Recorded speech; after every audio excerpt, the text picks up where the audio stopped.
Good morning বন্ধুরা। তো এখন সকাল হয়েছে প্রায় 7:30, আর এই চা নিয়ে দিনটা স্টার্ট করলাম। মমপুর পাপাই খেয়ে গেছে ওটস, এখানে রয়েছে বাটিটা, ঠিক আছে। তো এই জাস্ট খেয়ে বেরোলো, তো সেই কারণে সরানো হয়নি। তো চাটা খেয়ে নিই, তো চাটা খেয়ে তারপরে কাজকর্ম স্টার্ট করে দেবো। তো এখানে এখন বসালাম হচ্ছে একটু চিকেন অল্প করে, ঠিক আছে। আর এখানে আমার ভাত হয়ে গেছে, এই যে।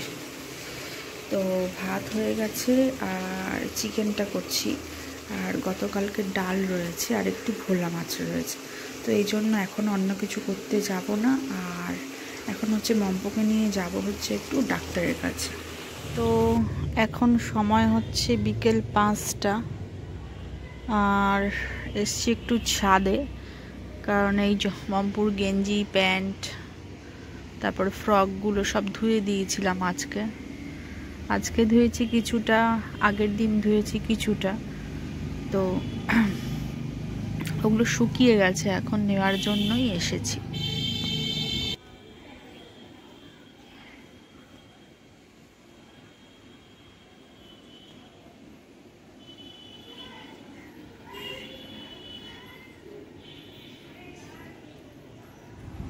গুড ইভিনিং বন্ধুরা, রূপাই পাপাই ব্লগে আরও একটা নতুন ভিডিওতে তোমাদেরকে অনেক অনেক স্বাগত জানাই। তো সত্যি কথা বলতে কি, ভিডিও করার কোনো ইচ্ছা বা কোনো মানসিকতা কোনোটাই এখন নেই, ঠিক আছে। তো আমাদের বাড়ির কাছেই আর.জি. কর হসপিটাল, তো সেখানে আমি অনেকবার গেছি। তো আমার মা 2016 সালে শেষের দিকে, ডিসেম্বর মাসের দিকে, তো আমার মায়ের যেহেতু হার্টের প্রবলেম রয়েছে, তো তোমরা সবাই জানো যে আর.জি. কর হসপিটালটা, তো হার্টের জন্য একটা আলাদা ডিপার্টমেন্ট রয়েছে, ঠিক আছে। তো হার্টের সমস্যা চলছিল, প্লাস শ্বাসকষ্ট হচ্ছিল। তো একদিন রাত্রিবেলা হঠাৎ করেই মানে শ্বাসকষ্ট অনেকটাই বেড়ে যায়, আর মানে বুকে ব্যথাটাও প্রচণ্ড বেড়ে যায়। তো এর আগে লোকাল ডাক্তার দেখানো হয়েছিল, তো সেই মুহূর্তে আমরা আর.জি. করে নিয়ে গেছিলাম মাকে। তো সেখানে ডাক্তার দেখার পর তো দিন 15 মতো মা ভর্তি ছিল আর.জি. করে, ঠিক আছে। দিন 15 মতো মা ভর্তি ছিল। আর আর.জি. করের পাশেই তো শ্যামবাজার, 5-10 মিনিট লাগে। তোমরা যারা কলকাতায় রেগুলার যাতায়াত করো বা যাও, তারা তোমরা সবাই জানো, আমার নতুন করে এখানে বলার কিছু নেই, ঠিক আছে। তো সেই সূত্রে মা যখন ভর্তি ছিল আর.জি. করে, তো আমি আমার পাশেই যেহেতু আমার মাসির বাড়ি, তো ওখানেই আমি ছিলাম। তো আমি সারাদিন মায়ের কাছেই থাকতাম। তো ডক্টররা আসতো, তারপরে মার রিপোর্ট দেখানো, এছাড়াও অন্যান্য অনেক রকম কাজের জন্য আমি সারাদিন থাকতাম আর.জি. করে। আর বাবা আসতো সন্ধ্যাবেলা 7টার দিকে। তো তারপরে তোমার বাবা বাড়ি থেকে রাতের খাবারটা নিয়ে যেত, আমার ঠাম্মি করে দিত। তো রাতের খাবারটা মাকে খাইয়ে তো আমাকে আবার দিয়ে আসতো পাশেই শ্যামবাজার, তো মাসির বাড়ি। আমি সেখানে মাসির বাড়িতে গিয়ে যেহেতু সারাদিন থাকতাম হসপিটালে, সকাল 7টা থেকে, বুঝতেই পারছো। তো একেবারে মাসির বাড়িতে গিয়ে ফ্রেশ ট্রেশ হয়ে তো রাতের ডিনার সেরে ওখানেই বিশ্রাম নিতাম, ঘুমিয়ে পড়তাম। আর সকালবেলা আবার মাসি চা করে দিত, প্লাস মায়ের জন্য খাবারও দিত, দুপুরের খাবার, ঠিক আছে। কারণ যেহেতু মেসোমশাই তাড়াতাড়ি অফিস যায়, তো মাসির সকাল সকালই রান্না হয়ে যায়। তো ওই 7টা থেকে 8টার মধ্যে আমি বেরিয়ে পড়তাম। তো সেই সূত্রে অনেক দিনই সেখানে থাকা, ঠিক আছে। তো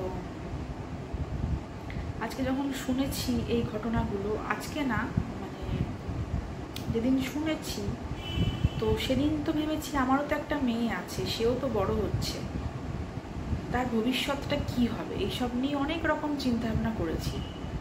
আর তারপর তো বেশ কয়েকটা দিন কেটে গেছে, তো আস্তে আস্তে ওইসব চিন্তাভাবনাগুলো করেছি যে ওখানে একটা সময় আমি অনেকগুলো দিন কাটিয়েছি আমার মাকে নিয়ে।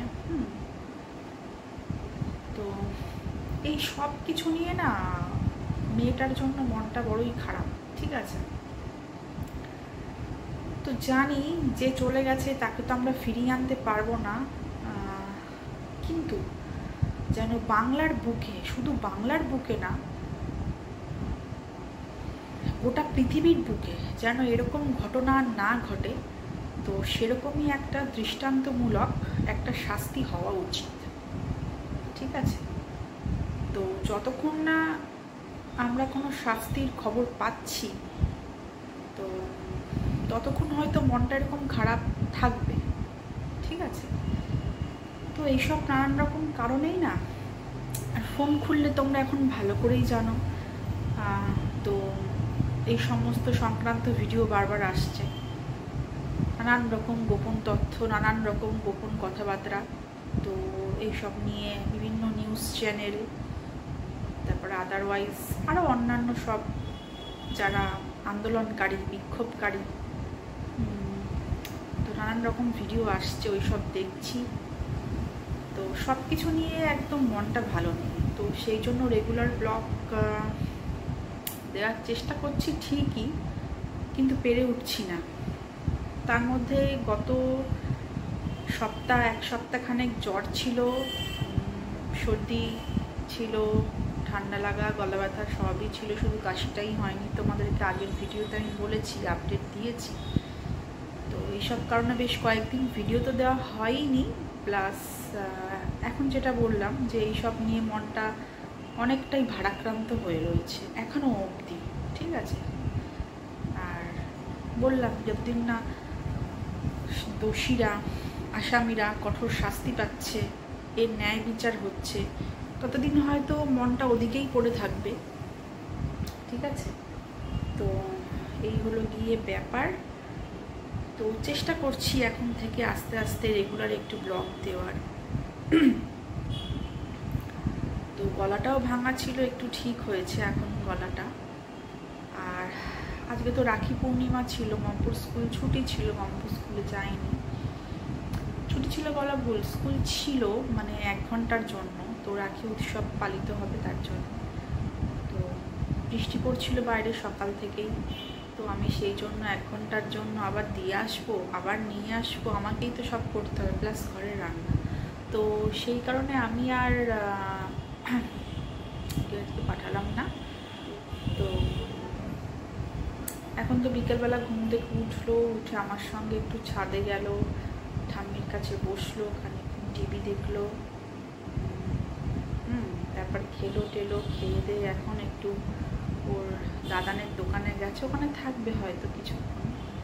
ঠিক আছে, তো এই হলো ব্যাপার। তো চলো আজকের ব্লগটা এখানেই শেষ করছি। ব্লগগুলো শ্যুট করছি ঠিকই, কিন্তু ভিডিও কোনো এডিট করা হচ্ছে না। তো জানি না তোমাদের কাছে এই ভিডিওটা কবে গিয়ে পৌঁছাবে। তো যাই হোক বন্ধুরা, আজকের ব্লগটা আমি এখানেই শেষ করছি। সবাই সাবধানে থেকো। Good night.